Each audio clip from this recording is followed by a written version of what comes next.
रही।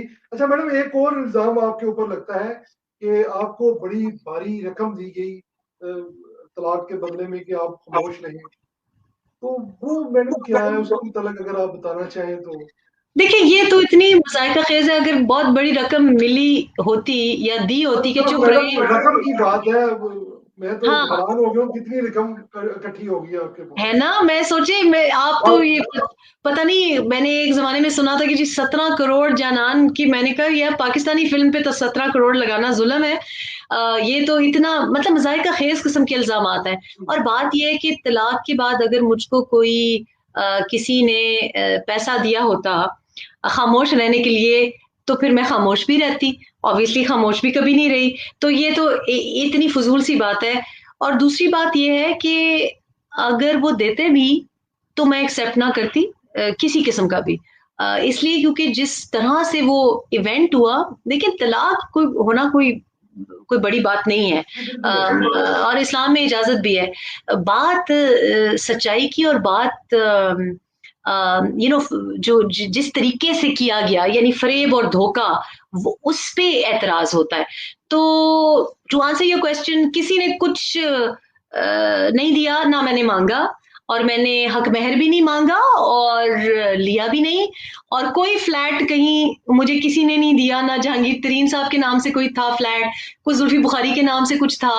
अ, इन दोनों ने भी नहीं दिया और किसी ने भी नहीं दिया। जिससे निकाह में थी उसने भी कुछ नहीं दिया, ना निकाह के दौरान कुछ दिया, ना तलाक पे कुछ दिया।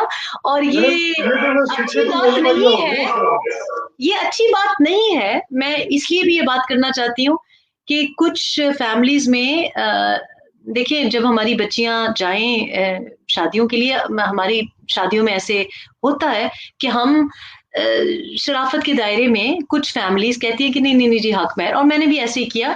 मैं शादी के वक्त की बात कर रही हूँ।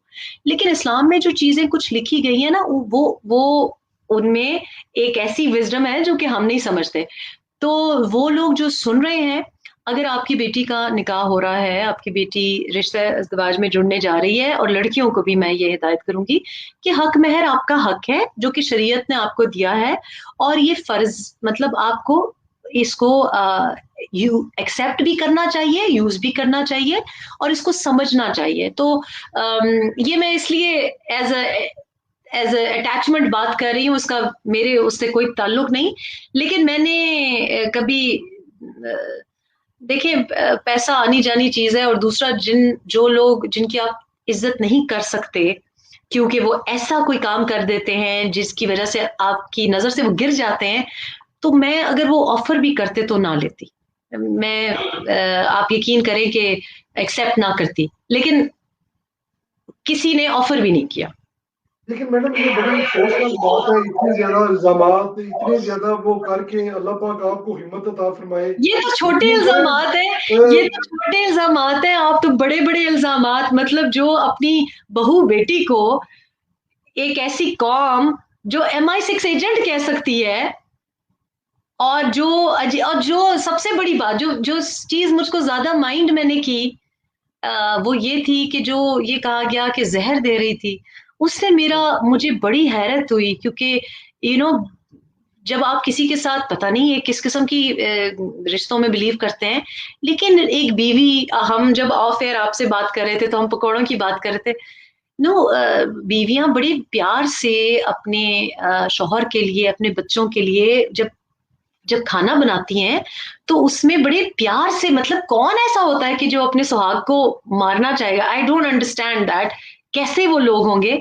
और मुझे बड़ा अफसोस हुआ कि ये मैं एक खास तरह का कुकिंग सीख रही हूँ और आप एक प्लान कर रहे हैं कैंपेन के, वो जहर मिला रही थी। वो भी जहर मिलाया होता तो कोई असर भी होता। लेकिन कितनी घटिया बात है। मतलब हमारी बच्चियां, मेरा ख्याल है कि अब अगर उनको कोई कहे ना कि जाएं जाके किचन में जाके खाना पकाए, तो उनको कहना चाहिए कि नहीं नहीं, लेकिन रेहाम खान पकाती थी तो उसके ऊपर जहर डालने का, मैं तो नहीं पका रही। आई थिंक अब ये इस्तेमाल करना चाहिए। लेकिन मुझे ये बात थोड़ी सी उस वक्त चुभी, पैसे वैसे की बातें तो इतने झूठ बोलेंगे।